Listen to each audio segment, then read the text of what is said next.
As the music pulsated through the LA Coliseum at this weekend's rave event, concertgoers rushed barriers and drugs circulated through the 16 and older crowd. There are always overdoses that take place at these raves. The 15-year-old girl came in as an emergency patient from the rave. She was treated for drug intoxication. She arrived non-responsive and never woke up. With so much drug use at these raves, this was bound to happen.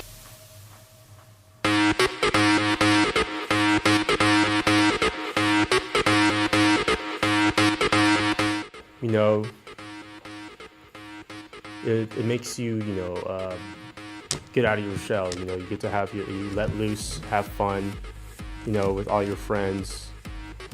And yeah, I don't know, I like to party a lot, so.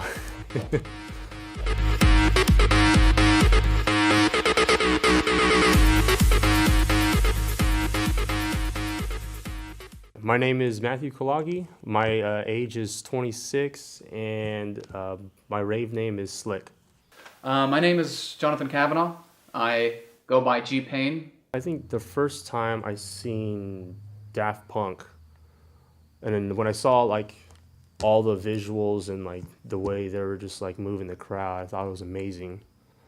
And I think that's when I really got into the whole rave scene. When I first went to Monster Massive, it was pretty overwhelming just because what I heard about raves before. It was dangerous. You could take some sort of drug that's gonna kill you. So I was a little nervous, but when I first got there, it was such a strange thing just because of how friendly people are at raves. You get kind of enveloped. People are accepting, people want you there. People you don't know are gonna go up to you and ask you how you're doing. They're gonna wanna meet you, know where you're from, trade some candies with you. That's where I learned PLUR, peace, love, unity, and respect. And the little motion that you do, peace, yeah, love, unity, respect, trade candies, and it was such a cool thing. Usually when I'm at raves, I'm with my friends or with my gloving team. I'd say about 90% of the time it's usually with my gloving team because we're always going to one event to another, just trying to get our team out there. Gloving is little LED lights inside white gloves that we put on our hands, on both of our hands. The orientation is either lights on top of all the fingers or on the bottom. It doesn't really matter. We do finger roll motions like this, I guess. And this is pretty much the basis for gloving. Team UFL, it stands for Unidentified Flying Lights. We spent a lot of time thinking about the name, and we're just like, what are we when we're at a rave scene? We're Unidentified Flying Lights.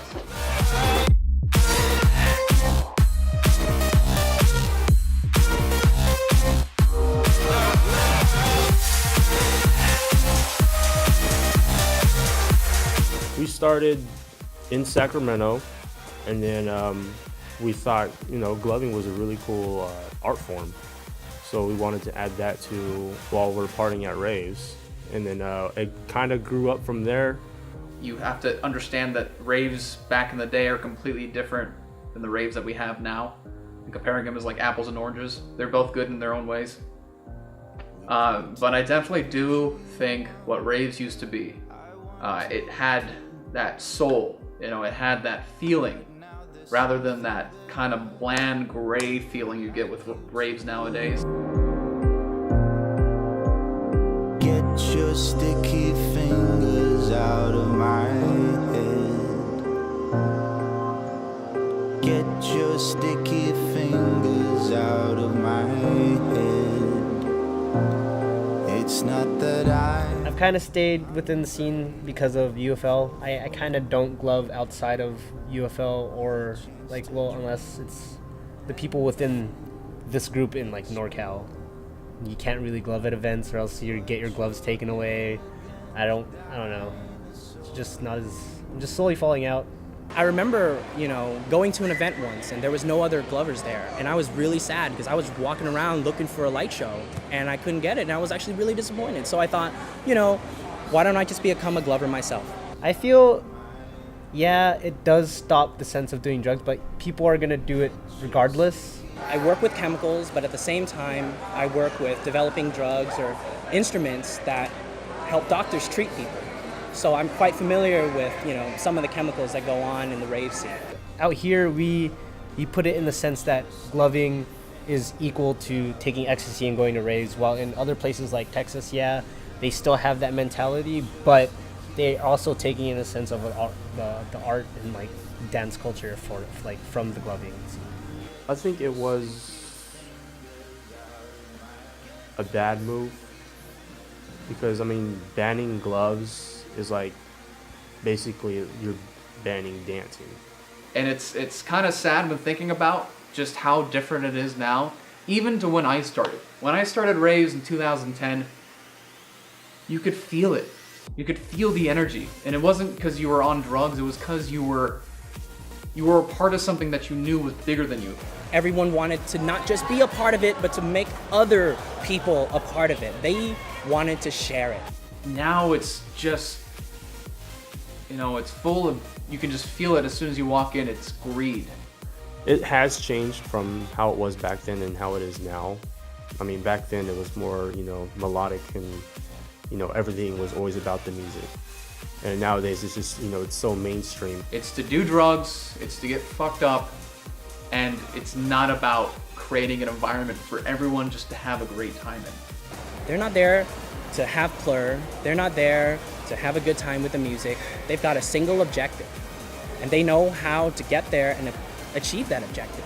And I feel like the people who are there just to have a good time, we get caught up in that flow. You might find the people who actually enjoy the music, who've never heard the music before, and maybe they go to the first rave with or without the drugs. You push yourself beyond your own limits going to a rave. I personally am a pretty shy and reserved person. I'm an introvert by nature. And I found myself going outside of my boundaries all the time. The reason why a lot of us started gloving was that we could share gloving. When you wave these gloves around, they leave these trails and they look so crazy, like regardless of you being on something or not. If you were to just, take it away from the whole community, it just, it would devastate a lot of people. It's one of the reasons why a lot of teams and individual glovers came together and formed sessions. When you look at a group and you don't really know what they're doing, it's hard to kind of insert yourself in. But when you go to a musical event, all you gotta do is say, I love the music.